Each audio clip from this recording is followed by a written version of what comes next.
So what is up, nutrition nerds? Hope you're all good and enjoying your training. I thought I would do a video where I walk you through what I eat in a day as a sports nutritionist who also trains for triathlons. Now there are quite a few triathlon what I eat in a day videos out there, and some of them are a lot of fun.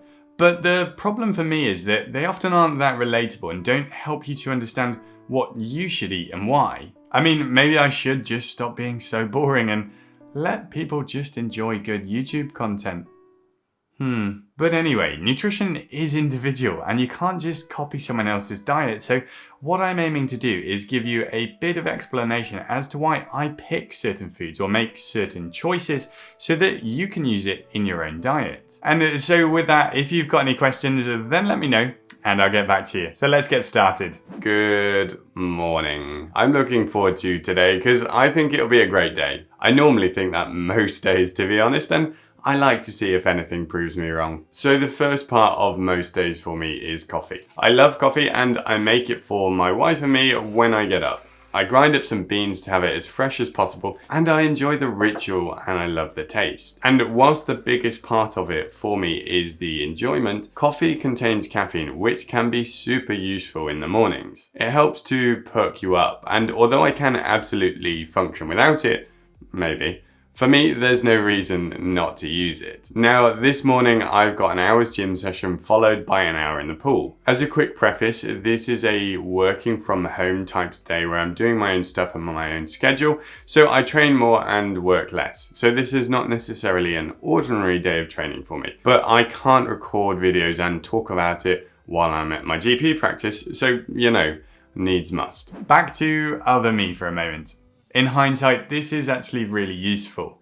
It means I can have more scenarios that I can talk to you about, so you can see how it might fit into your life. So I'm going to be in the gym in about 40 minutes time, and I don't like to have anything particularly large beforehand, because otherwise I know I'll feel sluggish and just a bit crap. But it is important to have something, because I've got a couple of hours training coming up. I'll talk about this later on in the video a bit more, but triathletes generally need a lot of carbohydrates.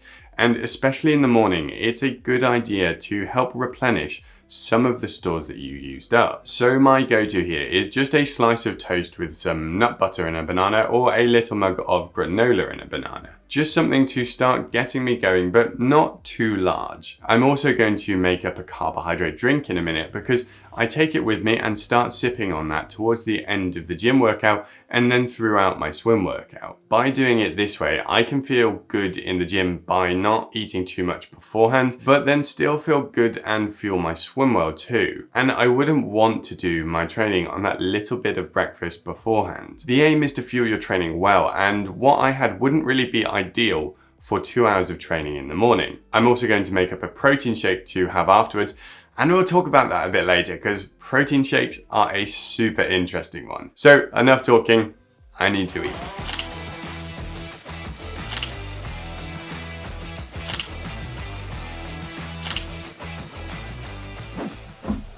Alrighty, gym and swim is done. I still smell of chlorine and I lost my shower gel. It's pretty horrible. Right now I am a bit more awake. I just wanted to elaborate about what I just mentioned about breakfast, and then we're going to talk about protein shakes and breakfast itself. My main aim from this morning was not to do those sessions in a fasted state. I don't actually recommend fasted training for a lot of people for various different reasons, but that was my goal there, was not to do it fasted. So I wanted to have some breakfast, but I just didn't want to have too much because I know that personally it does affect me. This is very individual though, and you might feel absolutely fine having a bigger breakfast close to exercise, but I just don't want to. So I have something small and a carb drink towards the end of the gym and while I'm swimming, just to help fuel it. But just to be clear, if I was going to be training, say, anything more than 90 minutes after having food, I would just have a normal breakfast in the morning and go about training as usual. So that's really what you just need to bear in mind here. Right, so on to protein shakes. And as I said, I think they are a super interesting one to talk about. There's a lot of different opinions out there on protein shakes, and I'm going to run you through my thoughts on it. I don't think that protein shakes are inherently bad, and I think it's perfectly reasonable for them to be in anyone's diet. But I think there's just got to be understanding of why you're using them and a specific reason. So just to give you a bit of context of why I used one this morning. I had that little bit of breakfast, which was some granola and a banana, and then I had the carby drink while I was swimming. Now there's not much protein in that, and there wasn't loads of calories anyway, so certainly low on the protein front, but that wasn't really my aim. But then I knew that after my swimming, by the time I had showered, then come home and faffed around a little bit, it was going to be a while before I had eaten. And one of the big things I would say with protein shakes is, first of all, it does kind of depend on the time frame from when you're having the shake and finishing your exercise to when you just eat a normal meal. In general, I would say that if you're going to eat within about 45 minutes of finishing your exercise, then a protein shake just isn't really necessary. You can just have a normal meal which contains a decent amount of protein, and that should be fine. The other thing is just to consider your overall training volume and needs. If you're not training loads and you don't have lots of volume or hard sessions that you have to recover from, actually you're probably better off just focusing on good day-to-day nutrition and getting that right, as opposed to going for things like protein shakes, because it's probably not necessary. But for me, my training volume is quite high at the moment. I knew I had those sessions this morning and I've got more later on, so it made sense in this scenario, but I don't have a protein shake after every session and I don't have one every day. You don't specifically need protein shakes to recover or build muscle. It is just protein in a powdered form, however you have it. But it just depends on your circumstances at the time, and that's all I want to get across to you here. So now I'm back home anyway, it is time for breakfast. And breakfast is my classic go-to, which I have most mornings, which is overnight oats. I love overnight oats because I think they're super easy to make, they're tasty. You prepare them the night before, put them in the fridge, and in the morning you don't have to worry about cooking or making anything, it's just there for you. So I know I've always got something that's healthy and tasty and that I enjoy and hits all the spots that I need it to from a macronutrient perspective. I change the fruits or the milks or whatever just to kind of keep it interesting, but generally I have this most working days of the week. If you haven't ever tried overnight oats or haven't for a while, then give it a go. I think they are such a good thing to have in your repertoire of recipes. I did do a video recently, by the way, on some recipe ideas for triathletes, and I've popped that at the top of the screen if you want to watch that. But as a bit of a recap on breakfast as a whole, for most triathletes or people who generally follow an active, healthy lifestyle, you would normally want a carbohydrate-focused breakfast, so something like oats, cereal, bread, a decent amount of protein, as a minimum 20 grams, and something in the realm of 15 to 30 grams of fat, just because fat is very good for us, helps us to absorb different vitamins, and gives us a good amount of calories, which we probably need if we are training quite a lot. And I think breakfast is probably a bit underappreciated for most people, so if you don't actually give it any specific focus, maybe now is the time to.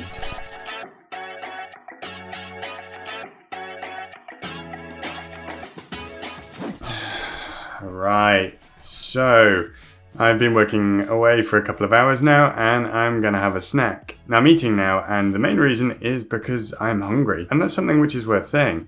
If you're feeling hungry, then probably you should eat, especially if you are training quite a lot. There's not that many times which triathletes shouldn't be eating if they're feeling hungry, because the likelihood is your body is telling you that it needs the calories. So intuitive eating and kind of learning to understand that and what your body needs is actually a really great thing to try to practice. I'm gonna have a couple of slices of toast, of some bread that I've made. Actually, can I still say I've made it? I used a bread maker. Yeah, I can still say that, can't I? So a couple of slices of toast with some peanut butter and some banana. And this is just something which I enjoy. It's generally a healthy snack anyway. I use wholemeal flour, I put some pumpkin and sunflower seeds in, and I have some peanut butter and banana with it. So again, you've got a good mix of carbs, protein and fats, which is just great as a kind of between meal snack. This isn't really something that I particularly plan or think too much about.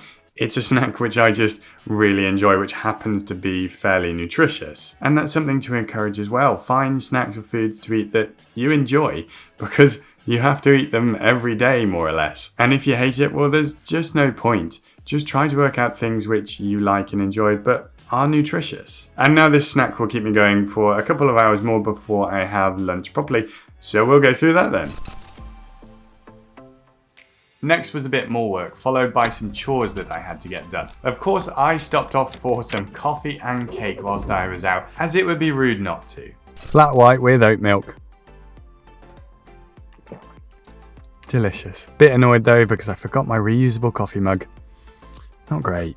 We're on to lunch now, and this is a great time to talk about food choices and preference and how it's individual for everyone. Everyone has different tastes, different likes and dislikes, and that's really important to take into consideration. You shouldn't just eat something because someone else eats it and you think that you have to, because it's very likely that you don't actually need to do that. There are so many different options for breakfast, for lunch, for dinner, and for snacks that actually you can work out and choose something that fits for you. Now, what I would commonly recommend is for people to follow a repetitive but varied diet. Now, what I mean by this is that you eat the same sort of things day in, day out, but you eat varied sources over the course of the day. So by this, you eat different sources of carbohydrates, different vegetables or fruits, different proteins and fats over the course of the day, but you stick to those sorts of foods day in, day out. Now, obviously, this doesn't have to be super rigid and I'm saying you must eat the same things every day, but there is a method to this madness. The reason people choose foods is commonly because they're easily available and people know them and they enjoy them. And that's a big thing in terms of sticking to a diet, whether we're talking about weight loss or training and healthy living in general. People want what's familiar to them. So if you can choose foods which you enjoy and actually work as part of a healthy lifestyle, then don't change it. You don't need to eat something just because someone else is doing that. So my lunch today is a smoked salmon bagel with some cream cheese and usually some vegetables and salad on the side as well. My other go-to when I'm in work is usually some sort of soup and carb source, so we're thinking breads or bagels. Now, I enjoy all of those foods I've just mentioned, and they are easy for me and I can get them. It might not be the most exciting thing if I'm having it repetitively, but I know that I get a lot of great nutrients from it. It's easy for me to do and I don't really have to think about it. But this is a great time as well just to talk about food options in relation to exercise. Now, I'm not having a particularly big lunch here, and I'm going to run you through why so that you can apply it to your training if you need to. I've got a hard bike session in a little bit, followed by a run. I know that if I eat a large lunch or I eat something with loads of fat in it, solid food that's quite heavy, I'm going to get tummy upset when I run. So I want to avoid that. And that's something which I also bear in mind if I'm just doing a run in the afternoon or evening. I think about my food in the hours before and whether it will affect me. And if that's the case and I know that I am going to be running, I either have less or I tend to go towards lower fat, lower protein and low fiber options or liquid options just to try to reduce the chance of gastrointestinal upset. Now as well, the amount you actually eat at lunch might just fully depend on your training. Usually the higher volume periods will require more carbohydrates and less fat. But when you're not training as much, generally what happens is you see proportionately fat shifts up a bit and carbohydrates come down. And that's something which can just change on a daily basis depending on your training. For now, it's a bit more work before getting on the bike in a bit. Alrighty, so it is bike time on the old turbo with a short run afterwards. I'm in my tri-suit and I'm ready to go. Now, I've got a drink to have with me, so it's a carb. It's one of the Martin 320 drink mixes, and I've got that for the bike. Not sponsored or affiliated by Martin at all, by the way, I'm just using their products. So let's talk about why I'm having the carb drink on the bike, because my bike is only an hour and 15 minutes long, so it's not a particularly long session, so I'm not really worried about bonking during it. But there is a big reason why I'm having it. There's actually two reasons, but the big reason is actually just to keep my calories up. This is such a big thing for triathletes, and it's something I see quite commonly with athletes who I work with, and it's that they're not fueling their training enough. When you are doing a lot of training, you need the calories, so it's important to get them in. And like I mentioned, I didn't have the biggest lunch, and that's because I didn't want to before I'm biking and then running. And that means that I do need to be careful about the calories that I consume over the day. I know that I need somewhere around 4,000 calories today to fuel my training, to recover properly, and then make improvements, and that's quite a lot. And if I don't have anything on the bike, then it's going to be much more difficult to get to that number. And actually that's something which is really important for long bike rides as well, is that make sure you actually fuel them properly too. But that is a kind of a different topic and we'll go on a tangent otherwise. But the big reason why I'm having the drink during this bike is just to keep those calories up. However, there is another reason why I'm having the drink and why I'm wearing my tri-suit, and that's because I am racing a couple of times over the next 8 weeks or so. I want to practice my race nutrition and I'm going to be using the Martin 320 mix for it. So it makes sense to practice it, make sure I'm okay with it, and then on the run afterwards. So this is just about planning ahead a little bit as well and making sure that you practice your nutrition. But honestly, even if I wasn't racing and wanting to practice my race nutrition, I would still be having some sort of carb food on this bike session. It might not be my specific race nutrition, but it might be a banana or an oat bar or something like that, just to help with the calorie intake. So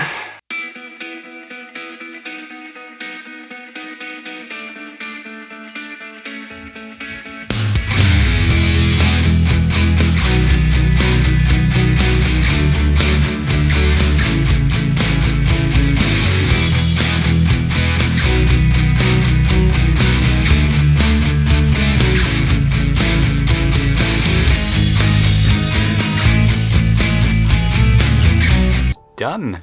It was pretty tough, but I was quite pleased with it.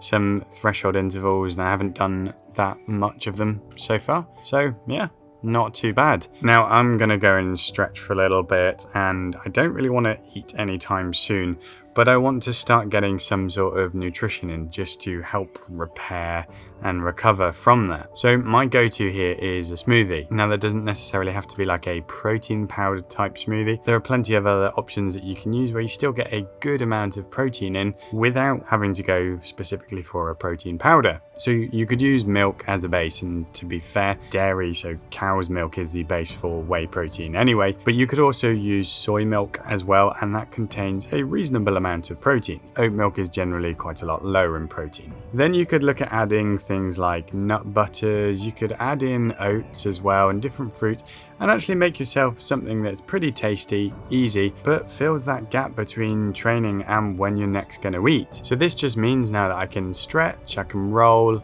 and I can go and have a shower so I'm a little bit less stinky without having to worry about my nutrition, and I can just have dinner in a little bit. So I'm going to go and do that now, and we'll catch up in a bit or when I'm making dinner. So I've stretched, showered, and rolled, and I smell a little bit better. So we are now on to dinner for this evening. This is probably the last meal, although if I feel hungry later, I'll just have another snack. I'm hoping you can hear me okay. If you can hear a kind of whirring noise, that's because my wife is on the turbo. So hopefully you can. So with our dinners, we have something different every night. But we have a set of recipes which we kind of run through because we enjoy them and they're easy to cook, and that's the big thing for us. Now when it comes to dinner, we've got maybe 10 or 15 different recipes which we generally cycle through depending on what we're doing, time of year, how much time we've got to cook, that sort of thing. Some of them are ones we will just cook and eat that night. So by that I mean there's no leftovers. So that might be something like a portion of fish, some veg and some rice. But other ones we batch cook. So we make up a load. So these might be curries or bean stews or something like that, and then we freeze them. Now if you don't already, batch cooking and freezing meals is amazing. Both of us usually train most evenings, and sometimes it can be a bit late by the time we're actually eating. So on those nights we generally have our freezer meals. It just means that both of us will have something which we enjoy, hits all the needs in terms of macronutrients, and it's ready really quickly. So it means we don't miss our dinner or just have a small snack or end up wanting to order or eat takeaway or something like that. I'm actually a pescatarian, so I don't eat meat. Usually eat fish probably 3 times a week, something like that. And the rest of the time I just eat plant-based, I guess you would call it. And it works. Sometimes you have to just think a little bit harder about what you're eating and where you're getting your protein sources from. But again, that comes back to knowing the foods that you like to eat and that work for you, because then you can just go to them day in, day out. Tonight's dinner is one which I love, and it is pita breads with a load of veggies in, some hummus, some falafel, and some cheese. It's really easy to make, it's tasty, and it just hits kind of everything you need. So as far as dinner goes, my advice would be to follow a similar kind of plan for lunch and just food generally. Find out foods and meals which you like, which are easy to cook, and keep a note of them. I have a recipe book, and it just means that if I forget meals or not really sure what to cook, I can just open up my phone, go into it and be like, yeah, I haven't had that for a while, or I really like that. Fine, we'll make that. It's just a really good, easy way of making sure that your diet stays on track and that you get a healthy, balanced evening meal. Now, I'm not really sure if there's anything else that I wanted to add. There might be. I'll have a look back through the footage and see if there was something that I wanted to say just to kind of round everything out. But otherwise, I guess let's leave it there.